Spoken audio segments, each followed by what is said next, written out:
যাদের নামের প্রথম অক্ষর দন্তেস্ব তালিবস্য বা ইংরেজির এস অক্ষর দিয়ে শুরু, মাঘ মাসে অর্থাৎ বাংলার এই মাসে তাদের যে বিশেষ বিশেষ পথে অর্থ উপার্জন হতে পারে আজকের ভিডিওতে জানাবো। তবে ভিডিও শুরুর প্রথমেই বলবো, যারা প্রকৃত সৎ পথে অর্থ উপার্জনের চেষ্টা করছেন তারাই ভিডিওটিকে দেখুন, কারণ আপনার ভাগ্যফল অনুযায়ী সৎ পথেই আপনি প্রচুর অর্থ উপার্জন করতে পারবেন। আজকের ভিডিওটি শুরু করার আগে আপনাদের প্রত্যেককে স্বাগত জানাচ্ছি আমাদের অমৃত বাণী ইউটিউব চ্যানেলে। যারা প্রথমবারের জন্য আমাদের এই চ্যানেলের ভিডিও দেখছেন তাদের কাছে প্রতিবারের মতো অনুরোধ, ভিডিওটিকে শেষ পর্যন্ত দেখতে থাকুন।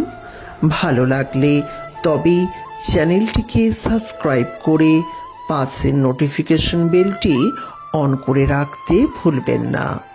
আপনাদের ভালোবাসা আমাদের চ্যানেলের জন্য একান্তই কাম্য। প্রিয় বন্ধুরা, ইতিমধ্যেই পৌষ মাস পার হয়ে মাঘ মাস শুরু হয়ে গেছে।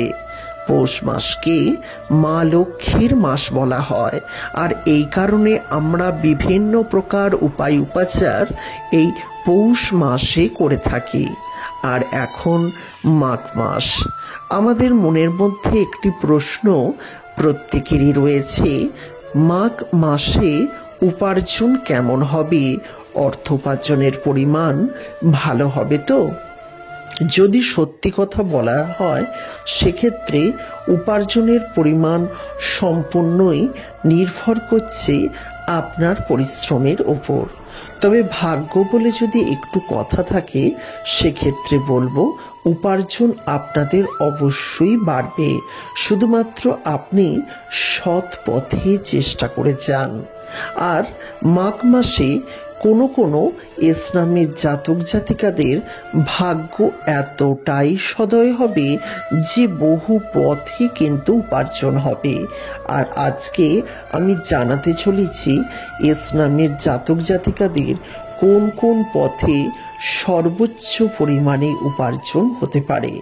তাই প্রত্যেককেই স্বাগত। প্রিয় বন্ধুরা, আপনারা এই ভিডিওর কমেন্ট সেকশনে আপনার শুভ নামটি লিখে জানাতে ভুলবেন না। তবে উপার্জনের প্রথম পথ যদি বলা হয় সেক্ষেত্রে বলবো, যারা ব্যবসা করছেন এই মাসে ব্যবসার উন্নতি হবে গত 2-3 মাসের তুলনায়। হ্যাঁ বন্ধুরা, ব্যবসায় কম বেশি সবসময়ই থাকবে, তবে এটি বলে দিতে পারি গত 2 থেকে 3 মাসে যে পরিমাণ আপনি ব্যবসা জন্য সময় এবং অর্থ ব্যয় করেছেন এবং যা রিটার্ন পেয়েছেন তার থেকে অতি অবশ্যই ভালো কিছু আপনি পেতে চলেছেন। সুতরাং যারা ব্যবসার দিকে মন দিচ্ছেন, ব্যবসা করছেন, তারা কিন্তু ভালো সুফল লাভ করবেন এবং কোনো কোনো ক্ষেত্রে প্রচুর পরিমাণে অর্থ লেনাদেনা হতে পারে ইসলামের জাতক জাতিকাদের ব্যবসাতে। সুতরাং এটি অত্যন্ত গুরুত্বপূর্ণ আর্থিক উপার্জনের ক্ষেত্রে এই মাসের জন্য। এরপর আমি আপনাদের জানাতে চলেছি আরেকটি বিশেষ কথা, সেটা হলো এই মাসে যদি আপনি সঠিকভাবে উপার্জনের পরিমাণ বাড়াতে চান সেক্ষেত্রে আপনাকে আরেকটি পথ বলতে পারি যে পথে উপার্জন হবে। বিশেষ করে পৈতৃক সম্পত্তি যাদের রয়েছে তারা কিন্তু পৈতৃক সম্পত্তি কেনা বেচা বা ব্যবসা চালানোর মাধ্যমেও কিন্তু উপার্জন করবেন।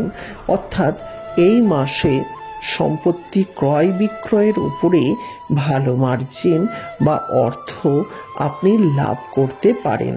তাই যদি আপনার পৈতৃক সম্পত্তি থাকে এবং সেটিকে বিক্রি করে আপনি অর্থ উপার্জন করতে চান, সেক্ষেত্রে কিন্তু আপনারা এই বিষয়টি খেয়াল রাখতে পারেন। আপনাদের উপার্জনের পরিমাণ অতি অবশ্যই বাড়বে। এবং এরপর বলবো, যারা লটারি খেলেন না তারা দয়া করে লটারি কাটবেন না। যারা লটারি খেলেন ইসলামের জাতক জাতিকা, তাদের কিন্তু পুরস্কার ভাগ্য খুলতে পারে। হ্যাঁ বন্ধুরা, তাদেরও পুরস্কার ভাগ্য কিন্তু এই মাসে খুলতে পারে, এটি বলা যেতে পারে। তাই যারা প্রকৃতির লটারি খেলেন তারা কিন্তু অতি অবশ্যই উপার্জনের পরিমাণ বৃদ্ধি হতে পারে এই মাসে, বা ভালো পুরস্কার লাভ হতে পারে এই মাসে। এখন এই বিষয়টিও কিন্তু আপনাকে খেয়াল রাখতে হবে।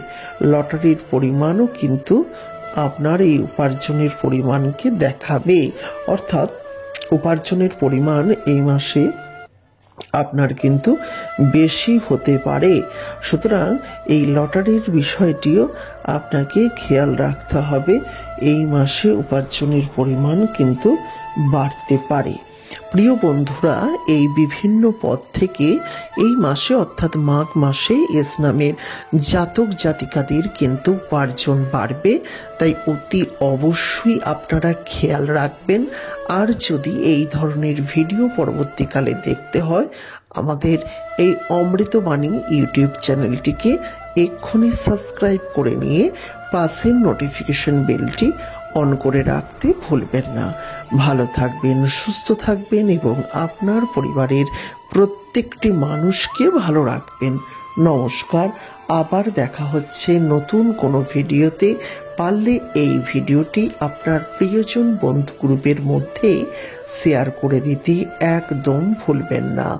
নমস্কার, দেখা হচ্ছে আবার নতুন কোনো ভিডিওতে।